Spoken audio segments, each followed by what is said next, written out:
Quando rugir o leão,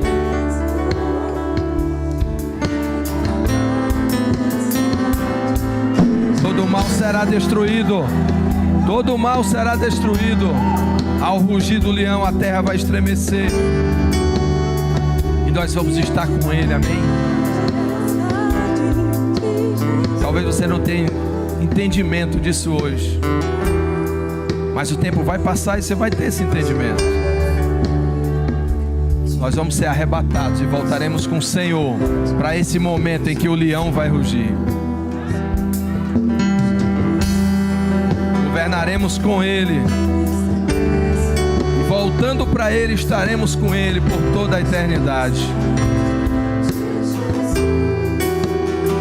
Mas hoje você pode deixar o leão rugir dentro de você hoje, estremecendo a sua terra, estremecendo o lugar onde você está.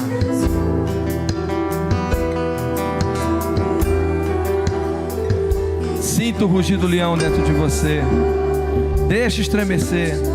Deixa as tuas ideias, as tuas vontades todas serem abaladas, como um terremoto que deixa tudo fora de lugar. Só que o terremoto do Senhor vai tirar as coisas do lugar, mas vai colocar no lugar certo.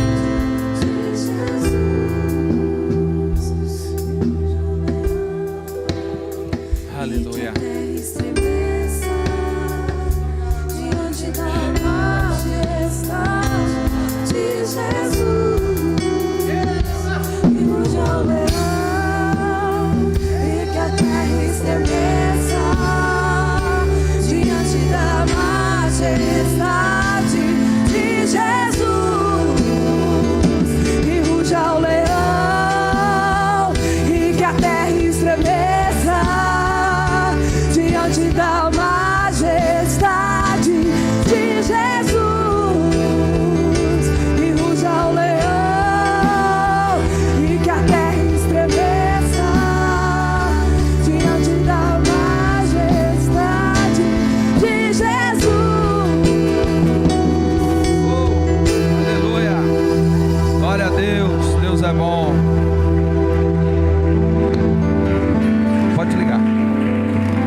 Aleluia.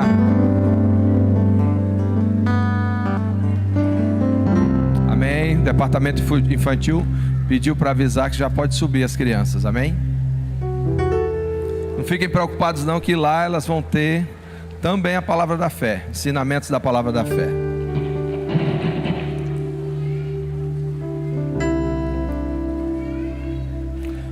Você tem expectativas para a palavra de hoje? Você tem expectativas para esse congresso Eis-me Aqui? Que bom que você veio, que bom que você veio, que bom que você está aqui. Deus tem grandes coisas a tratar conosco hoje. Eu só quero pedir a você que fique ligado na palavra, ligado, conectado pelo Espírito. O mesmo Espírito Santo que está na Carol, está em você. E você tem que estar conectado no Espírito para receber os preciosos ensinamentos que hoje vão ser ditos aqui. Nós somos seres espirituais e como tais, somos guiados pelo Espírito, amém? Então fica ligado, se você puder desliga o celular, se não puder mesmo assim coloca no silencioso. Fica ligado na palavra, fica ligado, tira um tempo agora, um tempo de respeito ao Senhor, de honra a Deus e fica ligado nele. Não deixa que as distrações, os pensamentos, as contas de amanhã são para amanhã, já estão pagas. Amém? Os problemas que virão amanhã, você vai resolver amanhã, porque você é mais que vencedor. Então você vai vencer em nome de Jesus. Amém? Então eu não vou me demorar mais. Passando esse domingo no outro, talvez no outro a gente continue o inimigo, tá? Quem estava aqui domingo passado? Aleluia, glória a Deus. Sem mais delongas, deixa eu pedir para esse casal abençoado levantar, Bruno e Carol. Eu queria pedir a vocês que saudassem ele com uma salva de palmas. Diretamente de Caucaia, né? Japuara, Caucaia, cidade da região metropolitana de Fortaleza. Eles vieram, tiveram uma viagem bem longa, mas tudo transcorreu na paz, protegidos e guardados. Nós estamos em intercessão. Quem aqui esteve em intercessão esses dias? Pois eu vou dar uma notícia para vocês, continuem. Amém? Pessoas não vieram hoje. Pessoas vieram hoje por causa da sua intercessão. E pessoas não vieram hoje por causa da resistência do mal. Mas nós temos que declarar a vitória do bem sempre. E os que não vieram hoje virão amanhã, virão terça, virão quarta, e serão impactados e tocados pela palavra. Deus é bom. Sem mais delongas, Carol, seja muito bem-vinda. Venha para cá para a gente orar por você. Aleluia. Estenda suas mãos para cá. Pai, está aqui tua serva, mas além de tudo a tua filha, Senhor. Coloca, Senhor, na boca dela agora as palavras certas. Fala com um povo aqui, um povo sedento, um povo que criou expectativa, um povo que orou para que ela estivesse aqui. E nós cremos, Pai, que ela será mais uma vez um instrumento poderoso nas tuas mãos. Que ela possa comunicar tudo aquilo que tu tens para comunicar hoje, Senhor. Em nome de Jesus, usa, Senhor, de forma profunda, de forma sobrenatural, de forma tremenda, em nome de Jesus. Você diz? Aleluia.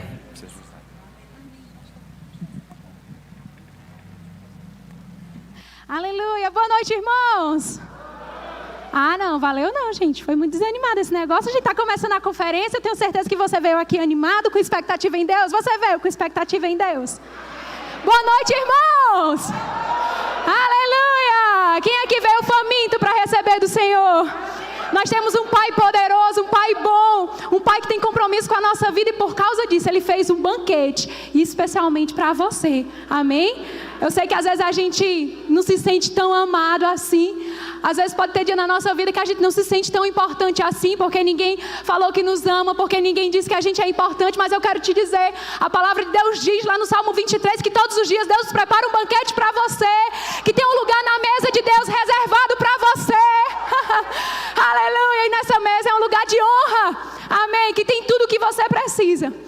Então sempre que eu começo o culto, quando a gente começa a palavra, eu sempre gosto de dizer uma frase, e eu vou pedir para você repetir. Diga assim: já que eu estou aqui e o banquete é para mim, eu vou encher meu bucho. Vocês falam bucho aqui, gente? Fala? Oh, glória. Então você entendeu o recado. Já que você está aqui, não volta para casa do mesmo jeito que você veio. Não, Deus tem um banquete para você, para lhe fortalecer, para lhe mudar, para lhe transformar. Amém? Para trazer você para a versão que Deus fez para você estar. Então não perde essa oportunidade, irmãos. Eu estou muito feliz de estar aqui, né? Para nós, para minha família, para o Bruno. Nós temos 2 filhas lindas e abençoadas, a Maria Flor de 6 meses e a Maria de 7 anos. E eu tenho certeza, queridos, que Deus vai fazer grandes coisas nesses dias, nesse lugar, por causa do seu propósito. Amém?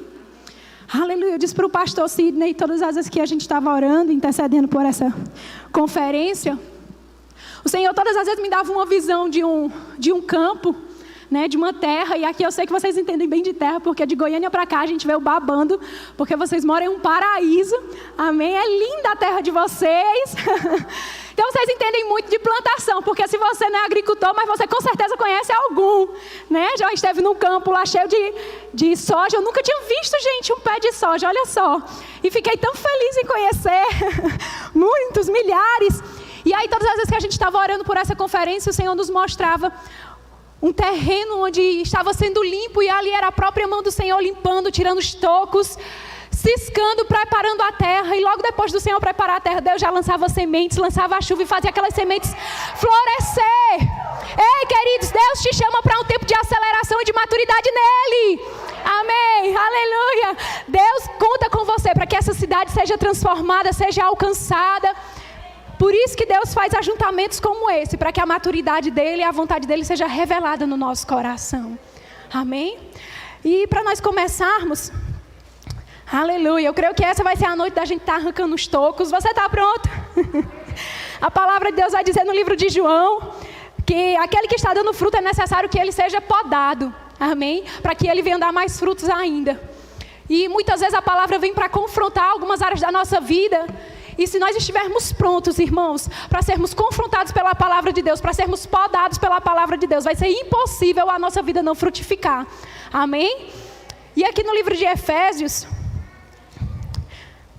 a palavra de Deus vai falar de um lugar que Deus deseja nos encontrar. A palavra de Deus vai dizer, irmãos, vai apontar uma altura, uma posição, um nível que Deus deseja nos encontrar. Amém? Porque muitas vezes você pode estar exposto à palavra e dizer, isso não é para mim. Eu não sou digno disso. Não, pode ser para o pastor, pode ser para a irmã Eveline, pode ser para os irmãos lá do louvor, mas não é para mim. Mas a palavra de Deus vai deixar bem claro, irmãos, qual é o nível, qual é a expectativa que Deus tem ao meu respeito e ao seu respeito. Aqui no livro de Efésios, no capítulo 6,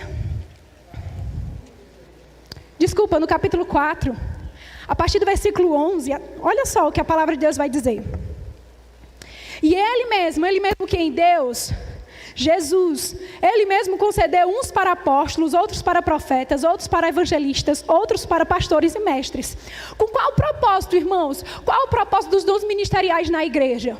Aí no versículo 12 a palavra de Deus vai dizer qual o propósito de Deus, do nosso ajuntamento, de nós estarmos aqui reunidos, com vista ao aperfeiçoamento, diga assim, aperfeiçoamento.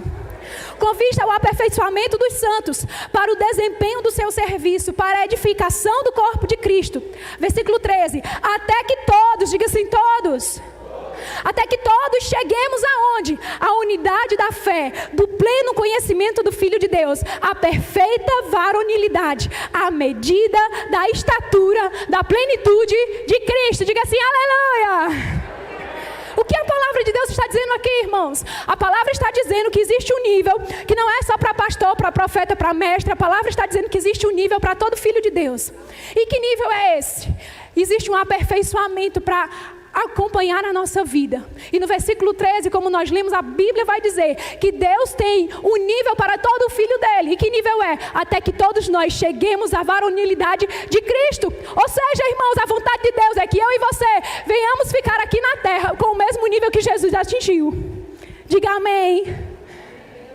Aleluia! Eu sei que o diabo vai ser o primeiro a sussurrar no seu ouvido dizendo que isso é impossível para você. Mas eu quero te dizer, existe uma vontade do céu e essa vontade é que eu e você sejamos exatamente como Jesus era aqui na terra. A vontade do céu é que nós sejamos aperfeiçoados. Talvez essa palavra perfeição você diga, não combina comigo, porque eu ainda erro muito. Eu ainda dou muito com a cara na parede, mas eu quero te dizer, a perfeição nós não alcançamos sozinhos, nós alcançamos por meio da palavra de Deus. Amém? E é necessário que essa noite você se identifique com a palavra, você receba a palavra com toda a força e ousadia do seu coração. Porque Deus tem um aperfeiçoamento para essa igreja, Deus tem um aperfeiçoamento para esse povo do caminho santo. Amém. Aleluia. Deus tem um aperfeiçoamento, irmãos. Um aperfeiçoamento nos dons. Um aperfeiçoamento na nossa vida. Um aperfeiçoamento em todas as áreas da nossa vida. Até que, irmãos, até que Jesus volte. Esse precisa ser o nosso alvo. Ser exatamente como Cristo é. Perseguir esse propósito. Porque não é nós que pensamos assim, é a palavra que fala. E com base nesse nível, nessa visão que Deus tem para as nossas vidas, hoje nós vamos estar tratando de um tema. Por isso que eu falei que arrancando os tocos, né, a parte de arrancar os tocos, a conferência está começando e os tocos precisam ser tirados, amém? Nós vamos estar falando sobre mirar os nossos gigantes. Diga amém. Existe uma frase que eu estava lendo esses dias sobre gigante, e a frase era assim: os gigantes, eles existem para acelerar a nossa chegada naquilo que Deus nos prometeu. Quem quer chegar naquilo que Deus prometeu? Quem quer ver todas as promessas de Deus cumpridas na sua vida? Aleluia! E quantos sabem que gigantes vão se levantar no meio desse caminho? A palavra de Deus vai dizer lá no Antigo Testamento que quando Deus ele prometeu a terra para o povo que estava saindo escravo lá do Egito, ele disse: olha, eu vou levar vocês para Canaã, para a terra que manda leite e mel. Mas quando os espias chegaram na terra, havia o quê? Gigantes, haviam desafios. Mas isso não significava, irmãos, que eles não iriam herdar a terra. Isso significava que haviam desafios, mas que a graça, o poder e a habilidade de Deus já estava com eles, para eles expulsarem os gigantes e usufruir daquilo que já era deles, por direito, por herança. E sabe, não vai ser diferente comigo e com você. Existe um futuro glorioso, triunfante para mim e para você. Existe uma vontade de Deus que é boa, que é perfeita, que é agradável. Existe, irmãos, uma expectativa do céu. E a expectativa do céu sobre você é que você seja como Jesus aqui nessa terra. É que você ande no sobrenatural. É que você prove, irmãos, dos poderes do mundo vindouro aqui. Mas haverão gigantes. Mas eles não são capazes de nos impedir a chegar lá no final. Os gigantes que se levantam no meio do caminho, irmãos, eles não são capazes.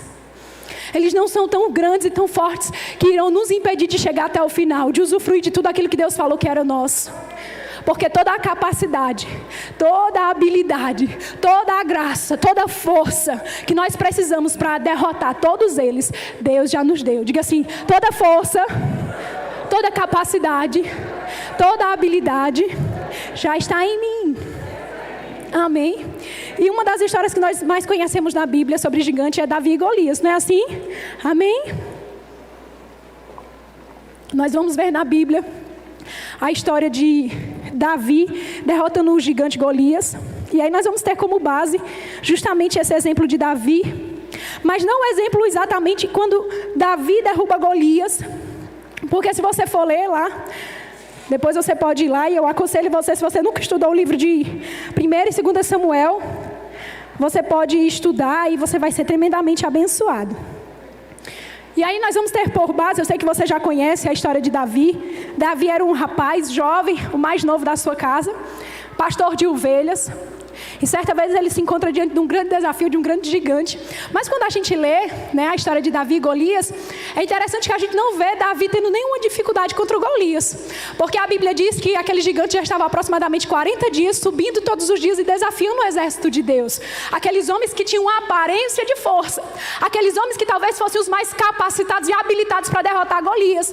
Mas a Bíblia vai dizer que todo o exército de Israel, o exército de Deus, estavam com medo. E Davi, fraquinho assim aparentemente, pequenininho, chega naquele lugar, vê aquelas afrontas que Golias estava trazendo para o exército de Deus e diz: ei, pode deixar comigo que eu vou resolver essa parada?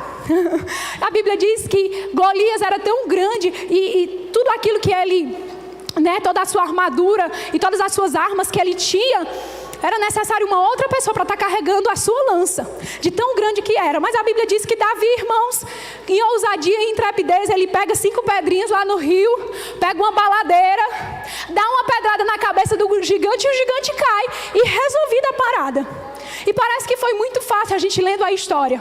Mas eu quero te dizer, antes de Davi chegar diante do Golias, e aqui a gente pode fazer um paralelo e entender que a derrubada do Golias foi o trampolim para o ministério de Davi. Amém? Foi no momento que ele derrubou Golias que Davi se tornou conhecido na nação de Israel. Foi no momento que ele derrubou Golias que ele passou a ser conhecido, que as pessoas começaram a conhecer o seu nome e a entender da sua capacidade. Mas eu quero te dizer, irmãos, antes que o Golias, que vai ser o trampolim para o propósito de Deus na nossa vida chegue, existe nos bastidores muitos outros gigantes que precisam ser vencidos por nós. Na verdade, se esses outros gigantes por trás nos bastidores não forem vencidos por nós, nós nunca estaremos diante do Golias, que vai ser o trampolim para o propósito de Deus na nossa vida. Você entende? E nós vamos ver aqui na história de Davi 4 gigantes que ele conseguiu vencer, para que quando o Golias estivesse diante dele, pudesse ser tão fácil. Porque de fato, irmãos, toda a habilidade já está em nós. Deus só quer o quê? Deus só quer uma disposição do nosso coração para acreditar na sua palavra. Amém? Aleluia. E nós precisamos mirar nos gigantes certos. Muitas vezes nós temos parado no meio do caminho. Nós temos servido a Deus como robôs.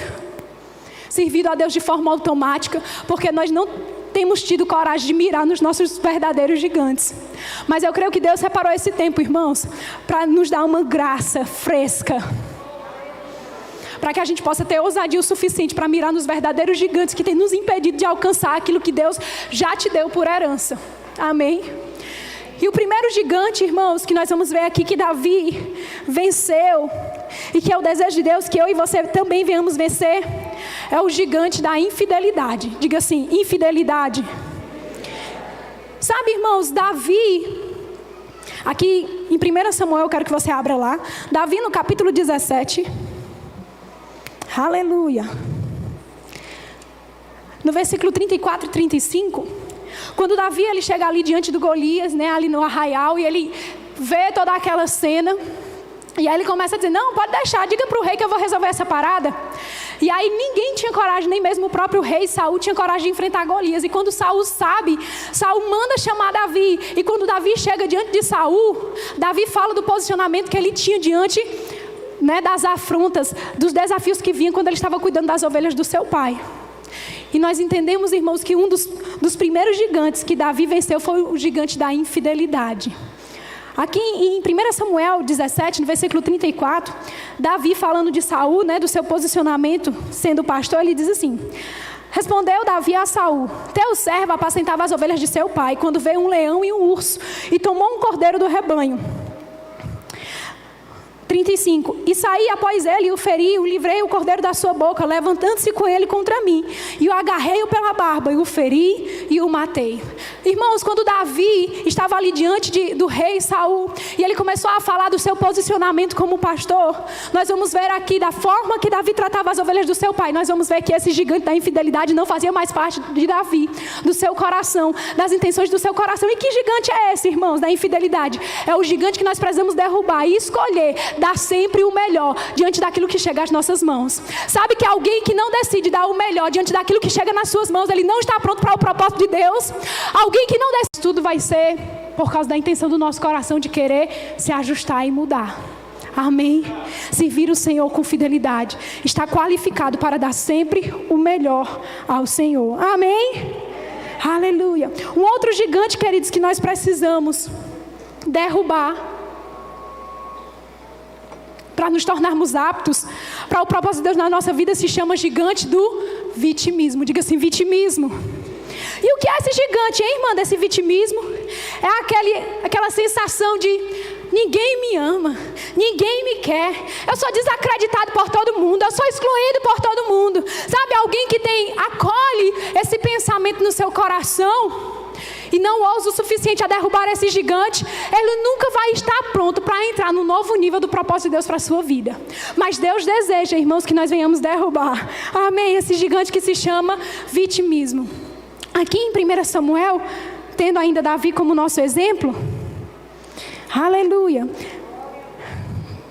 obrigada, querido. 1 Samuel, olha só, que exemplo Davi nos dá. 1 Samuel 16:11 diz assim: perguntou Samuel a Jessé: acabaram-se os teus filhos? Ele respondeu: ainda falta mais moço que está apacentando as ovelhas. Disse, pois, Samuel a Jessé: manda chamá-lo, pois não nos assentaremos na mesa até que ele venha. Deixa eu te dizer o que estava acontecendo aqui. Deus fala com Samuel. Samuel era o profeta de Deus naquela época na nação de Israel. E deixa eu te dizer, um profeta naquela época chegando na casa de alguém na nação de Israel era mais importante do que ter o Bolsonaro hoje na nossa casa. Então era um grande acontecimento, irmãos. Era algo muito ilustre, muito importante. Mas esqueceram de chamar Davi. Olha só, quem que esqueceu? O pai, a mãe e os irmãos. Na verdade, eles não esqueceram, eles nem fizeram conta, porque acharam, não, é algo muito importante. Com certeza não serve para Davi. E passam-se todos os irmãos de Davi. E Deus, como nós vimos, né, no gigante anterior, Deus disse: eu não vejo como o homem vê. Eu reprovei todos eles, Samuel, nenhum desses. E aí Samuel disse: rapaz, Deus não erra. Deus disse que era um filho desse homem, só pode ter mais alguém. E aí Samuel perguntou: e Jessé, tem mais alguém? Ele: tem uma. Eu acho que não dá certo não aquele, mas tem. Está lá no campo. E sabe, irmãos, Samuel manda chamar Davi. A família dele não honrou ele, mas o profeta de Deus, que era a representação de Deus naquela época, disse assim: nós não nos sentaremos sem que ele chegue. Sabe, irmãos, a honra pode não vir dos nossos pais, dos nossos irmãos, de quem a gente esperava, mas Deus sempre vai estar pronto a honrar alguém que o ama. E aí alguém vai te chamar Davi, corre para chamar Davi. E quando chega lá, com certeza, porque o diabo ele tem, né, essa missão de inspirar o povo para que a gente se ache vítima. Amém. A história às vezes nem é tão cabeluda assim, mas o diabo sempre inspira alguém, alguma alma, para para deixar a história mais cabeluda, para que a nossa história fique mais pesada, para que a gente seja uma vítima, mais vítima. E com certeza alguém chegou lá para chamar Davi e disse: ei Davi, diz aí, o profeta Samuel veio na tua casa, nem teu pai nem tua mãe te chamaram. Teus irmãos disseram: ninguém chama aquele fedorento a ovelha, porque era assim que Eliabe chamava Davi. Ninguém chama aquele metido, porque com certeza não é ele que Deus escolheu. E aí, irmãos, Davi está ali diante daquele gigante chamado vitimismo. Ele poderia escolher não ter ido, sim ou não? Sim. Ele poderia ter dito: eu? Não me chamaram e agora eu ir lá como intruso? Eu não vou, diga a eles que muito obrigado, mas nem lá eu boto meus pés.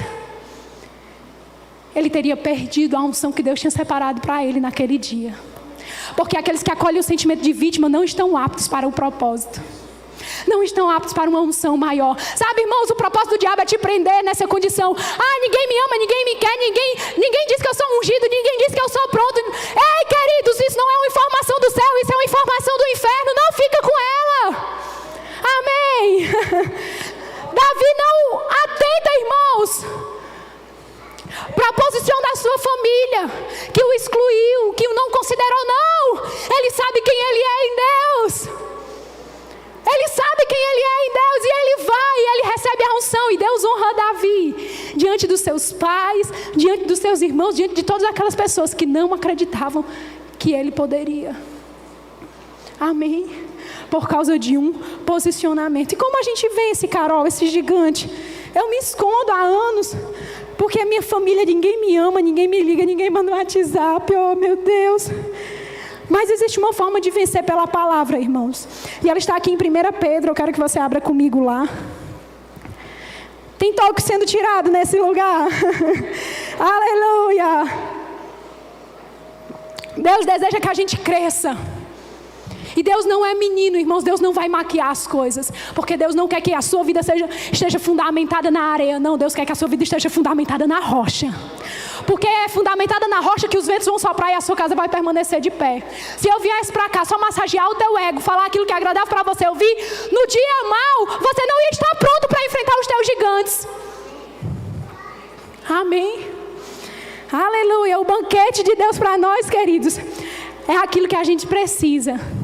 Amém? É onde a gente está tendo deficiência. E aqui em 1 Pedro... Aleluia. Como é que nós vencemos o gigante do vitimismo? Sabendo quem nós somos. Porque se Davi tivesse ficado, irmão, só com a informação dos seus pais e dos seus irmãos, ele não estaria apto para ser o rei de Israel. Eu lembro que certa vez, lá na nossa igreja, a gente tinha mudado de prédio. Quando a gente começou, era uma igreja bem pequena, a gente mudou de prédio. E a gente queria tanto que as pessoas se envolvessem, a gente queria tanto que as pessoas entendessem: meu Deus, nós estamos no novo tempo. As pessoas precisam entender que Deus está contando com elas, Deus tem coisas grandes. E aquilo certa vez me entristeceu um dia. E eu comecei a chorar: Senhor, que as pessoas entendam, porque se elas não entenderem, elas vão perder o teu melhor. Elas vão perder esse tempo, essa estação. E aí o Senhor disse algo para mim que foi libertador. Ele disse assim: filha, eu só preciso que você entenda o meu propósito na sua vida. Você faz isso, você faz o que eu quero que você faça, e o resto pode deixar comigo que eu vou resolver. Nós não podemos tomar decisão pelos outros. A melhor decisão que nós podemos tomar é dar o nosso melhor naquilo que Deus espera de nós. Amém, irmãos? E nós vencemos esse gigante chamado vitimismo sabendo exatamente quem nós somos. Porque os elogios das pessoas passam, assim como as suas críticas também. Mas aquilo que Deus pensa ao nosso respeito não passa, não muda, não envelhece, porque Ele é o mesmo. E aqui em 1 Pedro, no capítulo 2, no versículo 9, vai falar exatamente o que Deus pensa e o que Deus diz ao nosso respeito.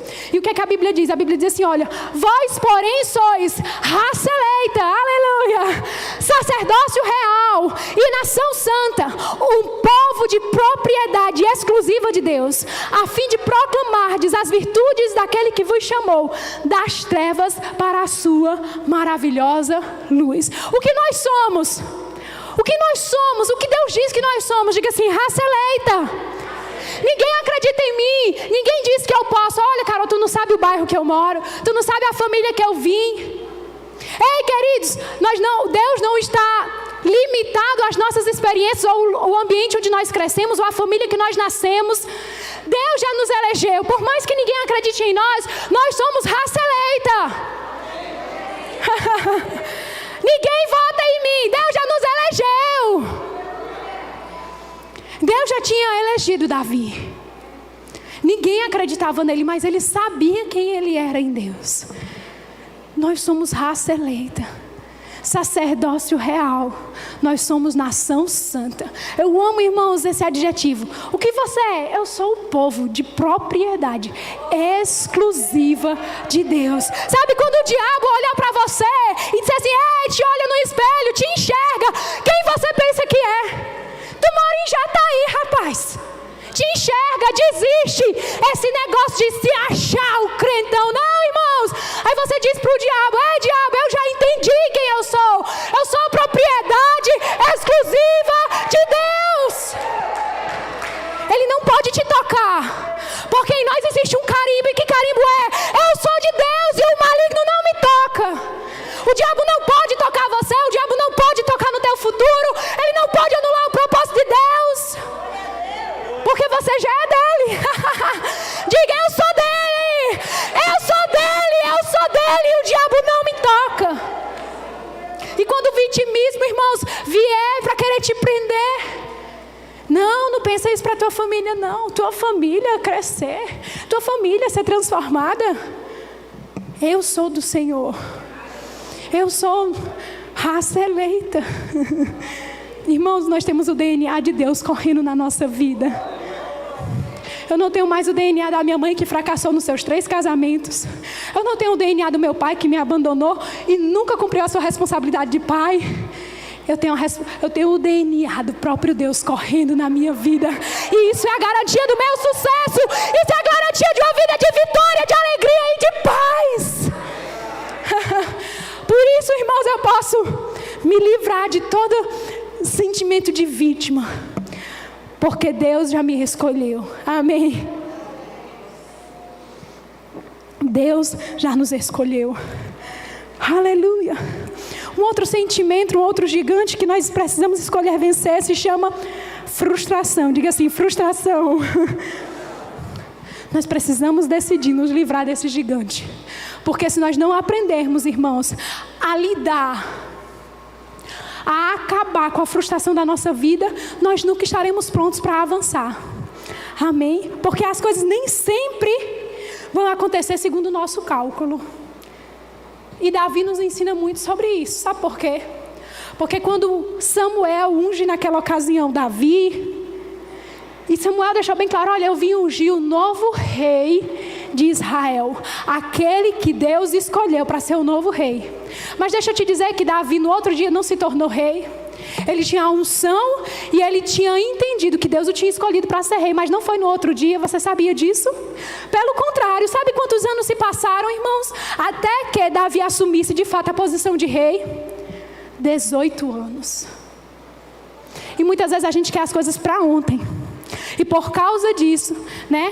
Porque a gente aprende que todo mundo tem que ser rápido com a gente quer que Deus seja como um micro-ondas ou a máquina de lavar. A gente escolhe como o programa: Deus, eu quero que você faça o programa alto dessa vez. E aí a gente calcula o tempo e diz: pronto, Deus, agora é só você fazer. Não, irmãos, Deus não é micro-ondas, Deus não é máquina de lavar. Deus tem a sua vontade, Deus deseja que a gente compreenda a sua vontade e siga de acordo com o tempo e as estações que Ele tem para nós. Porque Davi foi ungido naquele dia e para Deus ele já era o rei, mas ele precisava passar por um processo. E para nós nos livrarmos desse gigante da frustração, nós precisamos primeiro entender que existe um processo para nós passarmos por ele. Davi passou pelo processo. E sabe, a Bíblia diz que depois que Davi foi ungido, ele voltou para cuidar das ovelhas do seu pai. Amém? Ele podia muito bem ter dito assim: ei, vocês viram, não é? Deus já me ungiu rei. Eu já fui escolhido por Deus. Eu é que não vou voltar mais para cuidar de negócio de ovelha, porque agora eu só é rei. Tá vendo que cuidar de ovelhas lá no campo sozinho, sem uma coroa, não combina mais comigo? Ele poderia ter muito bem, irmãos, naquela ocasião desonrado o seu pai, a sua mãe, a sua família, ter abandonado aquele ambiente, e ali, mesmo com a unção de rei, ele estava assinando a sua desistência daquilo que Deus tinha para a vida dele. Porque as coisas em Deus não acontecem no nosso tempo, acontecem no tempo de Deus. Por isso tem um monte de crente que se entristece, que sai das igrejas, vão mudando de igreja para igreja, pensando que a mudança de igreja vai fazer Deus acelerar aquilo que Deus tem para a vida dele. Não, irmãos, o que acelera o que Deus tem para a nossa vida se chama obediência, se chama um coração ensinável, um coração pronto a reconhecer, queridos, que precisa passar pelos processos. Se Davi tivesse, mediante aquela escolha de Deus, tivesse se enchido de presunção, de orgulho, de soberba, dizendo, eu não sou mais pastor de ovelhas. Não, olha a humildade de Davi, irmãos. Davi já era o rei, segundo Deus, já tinha unção de rei. Mas a Bíblia diz que logo depois que Davi foi ungido rei, Saul, por ter sido reprovado por Deus por causa do seu coração, espíritos malignos começaram a vir atormentar Saul. E sabe quem é que foi chamado para ajudar Saul? Davi, que era músico, tocava a sua harpa, ia lá, cuidava das ovelhas do seu pai, ia lá para o palácio tocar a harpa, porque Davi era tão ungido que quando ele tocava a sua harpa, os espíritos malignos que atormentavam Saul e deixavam ele como um louco, iam embora ao som da harpa de Davi. Irmãos, olha o coração de Davi. Davi estava diante do rei atual, que já era reprovado por Deus, e ele era o novo rei escolhido por Deus, mas ele preferiu esperar em Deus. E ali ele estava o quê? Servindo a Saul, o rei verdadeiro por Deus, escolhido, servindo ao rei reprovado por Deus. Ele não escolheu estar numa condição de frustrado, irmãos, ele escolheu esperar o tempo de Deus para a vida dele. E para a gente fechar esse gigante, eu quero ler com você 2 Coríntios. Abre lá comigo, por favor. Aleluia. Precisamos entender os processos, queridos. Os processos não vão estar, muitas vezes, de acordo com os nossos cálculos. Mas a gente precisa aprender a depender do Senhor e da sua palavra, das direções do seu Espírito.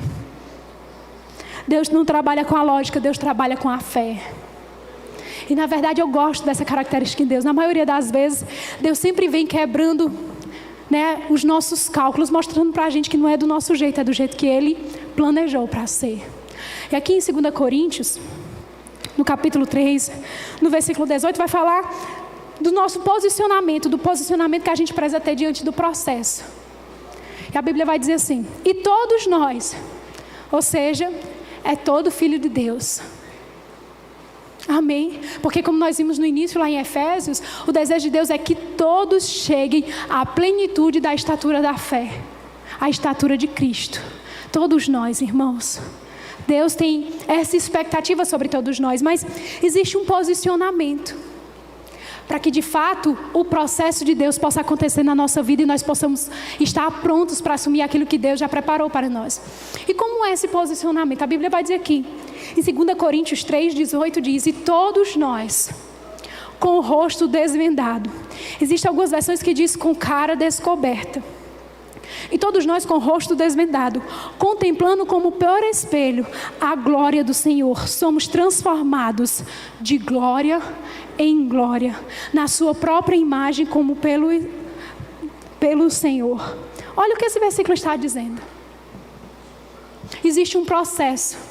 Davi já tinha sido chamado por Deus para ser rei, sim, mas havia um processo que iria qualificar ele para ele de fato assumir a posição de rei. Amém.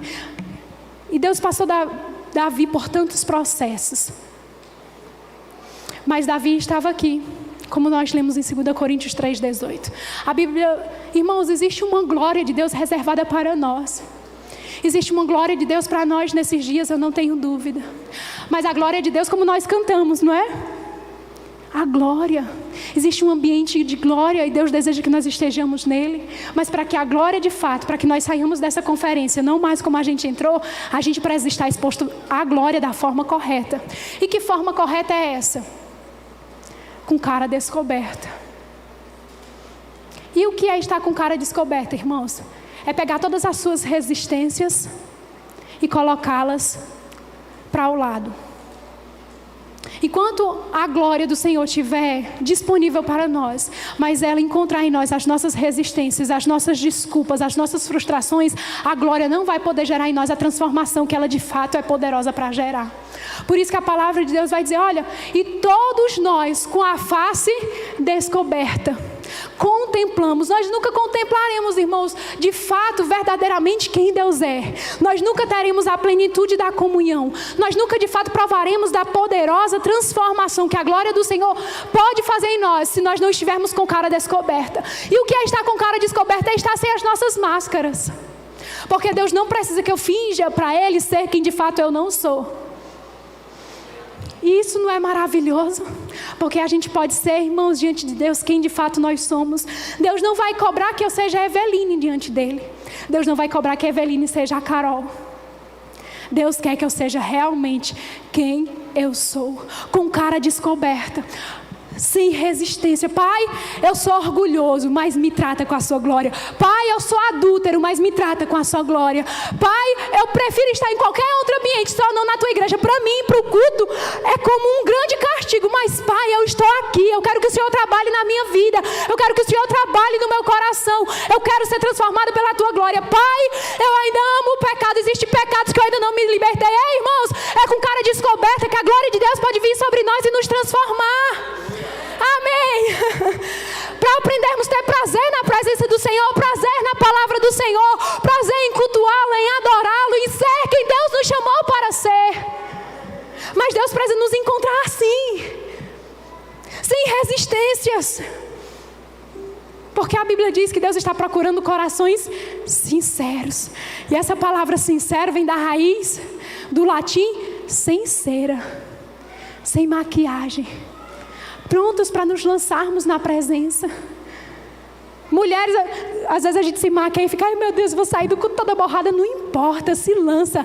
Amém. Se for para jogar no chão, se joga. Se for para gritar, grita. Se for para rir, ri. Se for para chorar. Mas não deixa a glória de Deus transformar a sua vida, transformar você e aprontar você para aquilo que Deus te chamou. Amém. Jogando toda a frustração das más experiências, daquilo que não deu certo. Deus não está contando com as tuas más experiências, Deus está contando com o teu coração hoje. Vou falar isso de novo. Deus não está contando com as suas más experiências e as suas decepções e frustrações do passado. Deus está contando com você hoje. Deus não está contando com as suas decepções e frustrações do passado. Deus quer saber do seu coração hoje. Senhor, mas erraram comigo. Senhor, mas me frustraram. Senhor, me decepcionaram, me traíram. Deus está contando com o seu coração hoje. E esquecendo do que para trás fica, eu avanço. Deus tem um avanço para a sua vida. Deus tem um avanço para a sua vida financeira. Deus tem um avanço para essa igreja. Aleluia. Aleluia, aleluia. Mas Deus está contando com o teu coração como Ele está hoje. Aleluia. E para terminar, irmãos, o nosso último gigante se chama o gigante da injustiça. Quem de nós, irmãos, nunca esteve diante de uma situação e a gente disse, rapaz, mas que injustiça fizeram comigo? Isso não é justo. Eu creio que todos nós temos histórias nesse sentido, amém? Com Davi não foi diferente. A Bíblia vai dizer, irmãos, que Davi ele é ungido e aí ele tem essa questão de Golias e todos do exército não tinham coragem de enfrentar Golias, mas Davi não era alguém do exército, ele era só um pastor de ovelhas. E aí seu pai chama, a Bíblia diz que seu pai chama Davi, dá suprimentos a Davi, diz, olha Davi, você vai lá no arraial, lá no campo de batalha, e você vai levar esses suprimentos para os seus irmãos. E aí Davi, irmãos, como alguém segundo o coração de Deus, ele obedece ao seu pai, amém? E ele vai lá até o campo, e quando ele chega lá no campo, lá de batalha, o seu irmão Eliabe, e aí Davi vê, ele vai levar os suprimentos para os seus irmãos, e Davi vê a afronta de Golias, e Davi diz assim, ei, o que está acontecendo aqui? E os soldados que estavam ali próximo de Davi informam, né? E ele diz assim, olha, e tem recompensa para quem derrotar o Golias. A recompensa é, olha, o rei vai dar a mão da sua filha em casamento. A família desse rapaz, né, dessa pessoa que derrotar o Golias, não vai mais pagar impostos, então havia recompensa. E aí quando Davi estava conversando e sabendo qual seria a recompensa, Eliabe chega e diz, ei, o que é que você está fazendo aqui? Eu conheço a tua presunção, eu conheço a tua maldade. Volta lá para o teu campo e vai cuidar das ovelhas, que lá é que é o teu lugar. Preciso ler isso com você. Vamos lá. 1 Samuel 17. Porque Davi vai nos dar uma lição, irmãos, poderosa, de como se livrar desse gigante chamado injustiça. 1 Samuel 17. O irmão dele fala isso para ele. E olha só, qual é o comportamento de Davi? Porque muitas vezes, irmãos, diante desse gigante de injustiça, poxa, eu estou dando o meu melhor, eu estou honrando as pessoas, eu estou fazendo tudo que...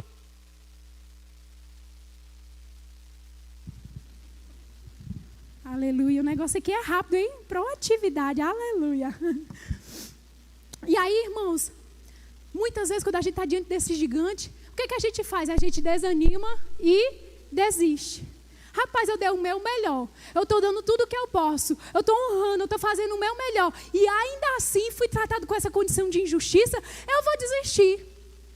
Amém? Não é assim que muitas vezes as pessoas podem pensar?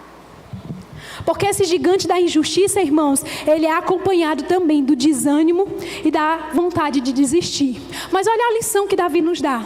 Aqui em 1 Samuel 17, no versículo 28 e 29, diz assim: ouvindo Eliabe, seu irmão mais velho, falar aqueles homens, Davi, estava perguntando as recompensas, acendeu-lhe a ira contra Davi e disse: por que desceste aqui? E a quem deixaste aquelas poucas ovelhas no deserto? Eu bem conheço a tua presunção e a tua maldade, desceste apenas para ver a peleja. E aí no versículo 29, olha só, Davi diz assim: respondeu Davi, o que é que eu fiz agora? E aí no versículo 30, a lição de Davi: desviou-se Davi dele e continuou conversando e perguntando qual era a recompensa. Sabe, irmãos, diante do gigante da injustiça, a gente não tem que estar se justificando. Quantas pessoas, não, mas eu estou dando o meu melhor. E aí vai brigar, vai discutir, vai querer provar. Não. Você está aqui para servir ao Senhor. E Ele conhece as intenções do nosso coração. E aí Davi, diante daquele relatório mentiroso do seu irmão Eliabe: eu te conheço, tu é presunçoso, tu é cheio de maldade. Volta lá para as ovelhas, que lá é o teu lugar. O que Davi fez? Davi se entristeceu, se enfureceu e foi discutir com ele? Não, a Bíblia diz que Davi se desviou dele e continuou com os olhos na recompensa que dariam para quem ia derrotar Golias. E aquela injustiça, irmãos, não desmotivou Davi, pelo contrário. A Bíblia nos fala que depois daquele momento com Eliabe, quando Davi se desvia de Eliabe, daquele relatório injusto, a Bíblia diz que Davi, ele continua afirmando: ei, eu sou o homem que vou derrotar esse gigante. E a Bíblia diz que ele fala, dá para entender no contexto, que ele fala com tanta ousadia, com tanta intrepidez, com tanta segurança, que os soldados olharam para aquele meninozinho pequeno, que não tinha nenhuma aparência de soldado, mas porque ele falava com autoridade, com ousadia, com segurança de quem ele era, disseram: rapaz, parece que ele é capaz mesmo. E foram falar para o rei. E o rei mandou chamar Davi, porque ele decidiu se desviar do gigante chamado injustiça. Não, irmãos, nós não fomos chamados para estar nos justificando, porque quem nos justifica é o Senhor. Quem nos justifica é o Senhor. E um outro exemplo que a gente pode ter na palavra de Deus é de um profeta bem conhecido nosso chamado Elias. A Bíblia vai dizer que Elias, certa vez, ele chegou diante do povo de Israel, e o povo, uns adoravam e diziam que Deus era o Deus verdadeiro, mas outros estavam adorando a Baal, que era o rei, que era o Deus que era adorado pela a rainha daquela época, Jezabel. E aí Elias faz um desafio e diz: não, nós vamos provar quem de fato é rei. E ele promove ali um desafio, e ele chama os 450 profetas de Baal, e ele está ali diante de toda Israel, e ele diz: olha, nós vamos colocar um sacrifício, e quem clamar ao seu Deus, e o seu Deus responder com fogo, esse de fato será o verdadeiro rei de Israel. E a Bíblia diz que Elias diz assim: olha, vocês colocam aí seus sacrifícios, 450 homens contra um só. E aí aqueles profetas de Baal começam a clamar, clamam o dia todo, se cortam em nada de fogo, porque a gente sabe quem é o Deus verdadeiro. E a Bíblia diz, irmãos, que Elias ali sozinho coloca o sacrifício, manda fazer um rego ao redor do seu sacrifício, manda colocar água, e uma única vez ele clama a Deus, e Deus responde com fogo, Deus consome aquela água, Deus consome aquele sacrifício, e toda a nação de Israel naquele dia passa a entender quem era o Deus verdadeiro. Olha que ousadia! Olha que valentia, olha que intrepidez. Mas a Bíblia diz, irmãos, que naquele dia aqueles 450 profetas da rainha foram mortos. E quando a rainha escuta aquilo, que mataram seus 450 profetas, ela diz assim, olha, manda uma mensagem para Elias, diga a ele que eu nem quero saber o que os deuses vão fazer comigo, mas com ele vai acontecer nessa mesma hora o que ele fez com os meus profetas. E a Bíblia diz, irmãos, que aquele homem que tinha sido tão ousado, tão valente, pega aquela notícia e diz, meu Deus, a rainha quer me matar. Eu faço o que é certo, provo quem é o Deus verdadeiro, e é isso que é a minha recompensa. Porque às vezes vai parecer, pastor, que a gente está fazendo tudo certo, dando o nosso melhor, e parece que a recompensa foi a injustiça. Amém. Mas olha só, irmãos, por isso que o nosso coração precisa estar firmado na palavra. E aí sabe o que Elias faz? Aquele homem que um dia atrás tinha sido tão corajoso e tão ousado, ele foge. Ele foge, a Bíblia diz que ele foge para um deserto, e lá no deserto ele diz, Senhor, agora pode me matar, porque eu não quero mais viver, não quero mais essa história de propósito, não quero mais essa história de ser profeta, eu quero morrer. E a Bíblia diz que ele passa o dia lá e ele dorme. E quando ele dorme, ali já desistindo, né, daquilo que Deus tinha chamado ele para fazer, a Bíblia diz que Deus envia um anjo com pão fresco e água. E o anjo acorda Elias e diz, ei Elias, acorda e come. E a Bíblia diz que ele come, ele toma daquela água, daquela comida, daquele suprimento que o próprio Deus tinha mandado para ele, diante daquele cenário de desistência. E a Bíblia diz que ele volta a dormir, mas mais uma vez, Deus manda um anjo lá, e o anjo acorda Elias e diz assim, ei Elias, é hora de acordar, é hora de comer esse pão e é hora de beber, porque existe um caminho muito longo para você, existem pessoas para você alcançar. E ele começa a dar comandos para Elias, mas Elias tinha um relatório de desistência, mas Deus mandou um pão que iria suprir, irmãos, a força que Elias precisava para ele continuar o caminho. E o anjo diz, coma desse pão porque foi o próprio Deus que mandou, toma dessa água porque foi o próprio Deus que mandou, porque ainda existe um caminho para você andar, não é tempo de morrer, não é tempo de desistir, Deus está contando com você. E a Bíblia diz, irmãos, que depois que ele se levanta naquele momento, a próxima pessoa que ele encontra é justamente Eliseu, aquele que seria o seu sucessor, aquele que teria a sua unção dobrada, aquele que iria continuar, irmãos, o propósito de Deus para a nação de Israel, porque Deus não aceita que nós venhamos a desistir. Deus está contando com você, porque a sua desistência não envolve só você, não envolve só a sua casa. Existem pessoas que Deus separou para ser tocadas pela sua vida, existem Eliseus que vão ser levantados por você. Existem unções especiais que serão despertadas através da tua obediência, do teu sim. Eu não vou desistir, eu vou continuar, eu vou deixar a glória de Deus me transformar. Você pode ficar de pé.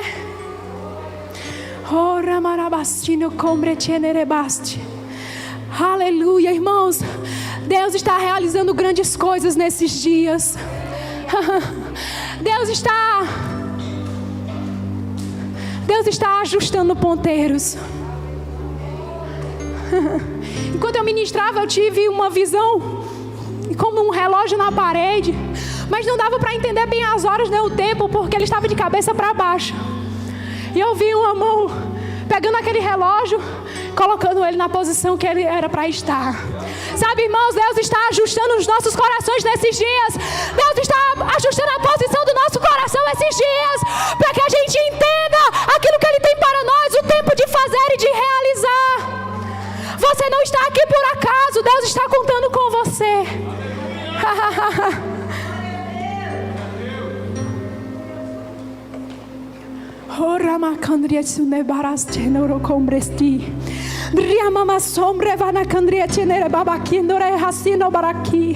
Eu declaro em nome de Jesus toda resistência caindo por terra. Eu declaro que nós provaremos de uma nova porção da glória de Deus nesses dias, nesse lugar. Nós teremos as nossas vidas afetadas, teremos as nossas vidas transformadas, teremos as nossas vidas alinhadas com o plano, com o propósito. Pessoas que chegaram nesse lugar dizendo: Senhor, eu não vou sair da igreja não, mas eu não vou mais me propor a fazer nada. Eu vou ficar escondido na minha. Eu vou entrar mudo e sair calado.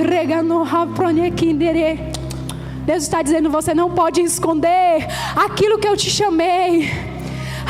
Você não pode se esconder do plano, do propósito.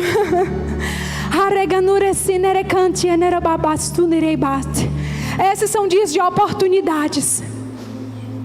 Oportunidades onde dons estão sendo despertados, onde coisas da parte de Deus serão derramadas sobre nós, e as sementes que Deus está trazendo sobre nós florescerão. Terras infrutíferas passarão a dar frutos. Terras que já estão dando frutos vão dar mais frutos ainda, porque Deus tem uma porção e Deus tem pressa.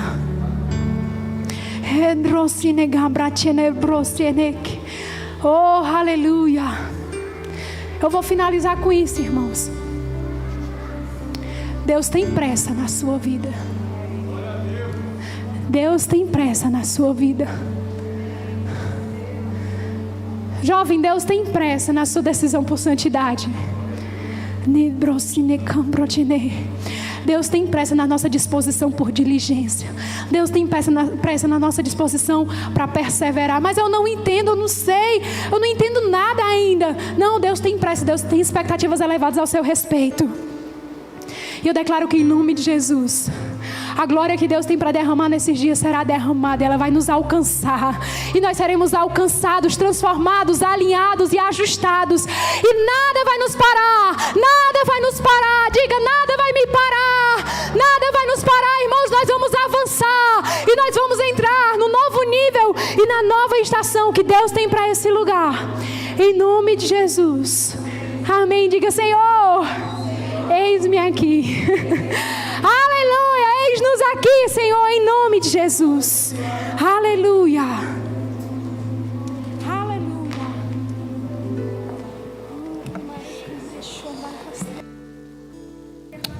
Aleluia, Deus é bom. Oh, glória, Senhor, te damos graças, Pai, porque Tu continua a falar conosco, Pai. Tu não desiste de nós, sabe, às vezes a gente quer desistir, mas sabe, Carol, Deus falou bastante comigo, principalmente sobre máscaras, né? Sobre tirar máscaras, sobre se apresentar diante dele de forma real, né? Pega pelo menos isso. Se você não pegar nada, pega pelo menos isso, sabe? Seja autêntico diante do Senhor. Autêntico, autenticidade, sem máscara, sem medo. Ele não é um Deus que castiga, Ele é um Deus que levanta, que perdoa, sabe? Ele não está para apontar as tuas feridas e os teus erros. Ele está para cuidar das tuas feridas. Está para te colocar no caminho, no lugar como Ele tirou lá de trás das malhadas a Davi, colocou como rei. Nós somos reis e sacerdotes hoje. Ele já fez isso na cruz por nós. Pega esse lugar, pega essa condição de rei, de sacerdote, sem máscara, sem vitimismo, sem estar olhando para o que te deixa amarrado, que te deixa prejudicado, que te deixa para trás, e verdadeiramente usa aquilo que te deixa para frente, para cima. Vai para cima, assim como Davi foi para cima de Golias. Vai para cima, seja qual for o gigante, vai para cima. Deixa a palavra falar contigo, deixa ela te emocionar. Pastor, isso é emoção. Se você não se emocionar, como é que você vai receber? Arranca esse gigante de ceticismo de dentro de você e coloca um coração quebrantado diante de Deus, sem máscaras. Se você não acredita, diz: Senhor, eu não acredito. Ele vai tocar no seu coração.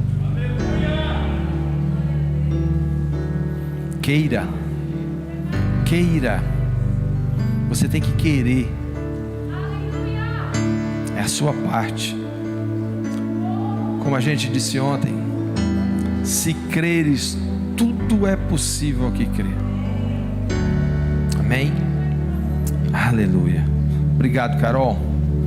E tem mais, hein? Tem mais, hoje é só o primeiro dia. Amanhã a gente vai estar ali com os adolescentes e os jovens lá na escola Antônio Tosta, a partir das 9 da manhã, uma programação especial, amanhã e terça. Mas amanhã à noite, 8 da noite, 20 horas, a gente está aqui de novo. Terça-feira, 20 horas, a gente está aqui de novo. Quarta-feira a gente vai ter um Metanoia especial com a Carol, falando sobre dons espirituais, uma matéria que nem está no Metanoia, mas a gente está querendo introduzir isso também, e ela vai dar o começo, né, o start disso. Amém? Quinta-feira, oração das mulheres. Sexta-feira, o que tem sexta-feira? Adolescentes, não, eu pensei que tinha algo especial, porque os adolescentes estão ligados? Olha aí, viu? Quinta-feira tem células de casais, sexta-feira também, células de casais, a partir das 8. Tem sido uma bênção. Você que não está numa célula, vai lá, procura ali no Conexão. Tudo agora é Conexão. Aí não é célula não, se for falando em célula. Eu não gosto desse nome de célula. Parece que tem que se multiplicar de qualquer forma. E o pequeno grupo não. Por que é pequeno grupo? Porque ele se junta aqui num grande grupo aos domingos. Amém? E a gente vai multiplicar? Vai multiplicar, mas de forma saudável, e quando tiver líderes fortificados no Senhor. Amém? Deixa eu ver aqui, segunda-feira, Conferência das Mulheres no sábado, às 16 horas, aqui, tá? Gostei do Ru, mas foi fraco. Pensei que vocês iam derrubar essa igreja, no bom sentido. Conferência das Mulheres, sábado às 16 horas, amém? Agora melhorou. Ó, o passaporte ali no Conexão também. Tudo agora é Conexão, viu? Aquele que está ali é aquele. Amém. Vamos lá. Então, eu queria perguntar, você que está aqui hoje, você que recebeu dessa palavra, você que viu gigantes ou tem gigantes que estão te rodeando, desafiando, e que você não consegue vencê-los, talvez porque ainda não tenha feito um pacto, uma aliança de sangue com Jesus Cristo. Ele está aqui hoje, está te perguntando: ei, você quer me aceitar como único e suficiente Senhor e Salvador? Tem alguém aqui hoje à noite que quer fazer essa conexão com Cristo, que quer confessar Jesus como seu único, suficiente Salvador, que ainda não fez isso publicamente? Tem alguém aqui? Eu estou com tempo, hein? Também não estou com fome. Vou perguntar novamente: tem alguém aqui que ainda não confessou Jesus como seu único e suficiente Senhor e Salvador, e quer fazer isso publicamente hoje aqui? Algum homem ou uma mulher de coragem que quer fazer isso, que quer dizer: Senhor, eu te quero, eu quero ter a tua força em mim, eu quero fazer parte da tua família, eu quero viver a eternidade contigo. Tem alguém aqui hoje à noite? Amém? Todos salvos? E você que anda um pouco afastado, porque o Espírito Santo nunca se afastou de você, nunca saiu. Você quer fazer eu não gosto, todo mundo já sabe, os de perto já sabem, estão acostumados, né? Eu não gosto da palavra reconciliar, né? Porque eu acho que você não se reconcilia, você já está reconciliado com Ele. Amém? Tem alguém que quer se reconciliar hoje à noite aqui com Jesus? Amém? Deixa eu me despedir aqui da internet, já eu volto aqui para o apelo. Sejam todos abençoados com a prática da